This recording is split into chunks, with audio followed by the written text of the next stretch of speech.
மே 18, 2009 சரியா சொல்லணும்னா கிட்டத்தட்ட 17 வருஷத்துக்கு முன்னாடி நடந்த ஒரு கொடூரமான சம்பவம். ஒரு ஈவு இறக்கம் கூட பார்க்காம நம்ம தமிழ் மக்களை, நம்ம ரத்த சொந்தங்களை கொத்து கொத்தா ஒரே இடத்துல கொன்னு குவிச்ச நாள் தான் இந்த நாள். கொன்னது வெறும் 5 பேர் 10 பேர்லாம் கிடையாது, கிட்டத்தட்ட 2 லட்சம் தமிழ் மக்கள். 2009 காலகட்டத்தில் இலங்கையில போர் நடந்துட்டு இருக்கு. அதே காலகட்டத்தில் தான் நம்ம இந்தியால இருந்து ஒரு போர்ஸா அனுப்புறாங்க, அதாவது பீஸ் கீப்பிங் போர்ஸ், அதாவது அமைதி படையா அனுப்புறாங்களாம். எதுக்கு? அமைதி காக்க. கடைசியில் அந்த அமைதியை காத்தாங்களான்னு கேட்டா கிடையாது. என்ன பண்ணாங்க தெரியுமா?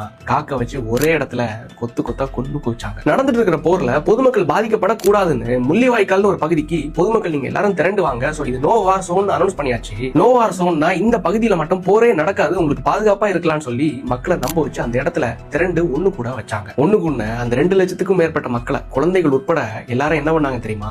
ஒரே நாள்ல வெடிகுண்டு, துப்பாக்கின்னு கொடூர ஆயுதங்களை பயன்படுத்தி ஒரே இடத்துல நம்பிக்கையின் பேர்ல கூடின அந்த 2 லட்சம் மக்களையும் கொத்து கொத்தா கொன்னு குவிச்சாங்க. அந்த மக்களுக்கு நடந்தது நம்பிக்கை துரோகம் தானே. இதை தாண்டி இசைப்பிரியான ஒரு அக்கா இலங்கையில செய்தி வாசிப்பாளரா இருந்தாங்க. அவங்களுக்கு நடந்த கொடூரத்தை எல்லாம் கேட்டா உண்மையில சொல்றேன், கண்ணுல கண்ணீர் வந்துடும். பாலியல் அத்துமீறல் பண்ணி, டார்ச்சர் பண்ணி, ஆடையெல்லாம் கலட்டி கடைசியில உயிரோட தான் விட்டானுங்க. ஆனா காப்பாத்துறேன்னு பேர்ல பிறகு மர்மமான முறையில கொல்லவும் செஞ்சானுங்க. அந்த அக்காவுக்கு ஒரு சின்ன குழந்தை, அந்த குழந்தை என்னையா பாவம் பண்ணிச்சு, மொத்தமா செதைச்சிட்டானுங்க. இதெல்லாம் ஏதோ வீடியோல கேட்கும்போது கதை கேட்டது மாதிரி இருக்கும். ஆனா நடந்த அந்த உண்மையான வீடியோஸ் எல்லாம் நீங்க பார்க்கும்போது உண்மையா சொல்றேன், கண்ணுல கண்ணீர் வந்துடும். இந்த ஒட்டுமொத்த சம்பவத்தையும் ஒரே ஒருத்தர் நினைச்சிருந்தா தடுத்திருக்கலாம் தெரியுமா? யாரு? நம்ம ராசா கருணாநிதி அவர்கள். அந்த ஒட்டுமொத்த போரையும் ஆஃப்டர் ஆல் மத்திய மந்திரி பதவிக்காக மெரினா கடற்கரையில 2 துணைவியாருடனும் 2 ஏசி வசதியுடனும் போராட்டம் பண்றேன் பேர்ல மக்களை ஏமாத்தி நாடகம் ஆடி மிகப்பெரிய ஒரு துரோகத்தையே 2009 காலகட்டத்துல செஞ்சு முடிச்சாங்க. இதனாலதான் ஒரு இனத்துக்கே துரோகம் செஞ்ச ஒரு துரோகிய பார்த்ததே தப்புன்னு நம்மளும் பதிவு பண்ணோம். ஈழத்துல ஆக்சுவலா என்ன நடக்குதுன்னு இங்க இருக்கக்கூடிய தமிழ் மக்களுக்கு தெரியக்கூடாதுன்னு எல்லாருக்கும் இலவச டிவி கொடுத்து, அந்த இலவச டிவில மாநாட மயிலோட ஷோ போட்டு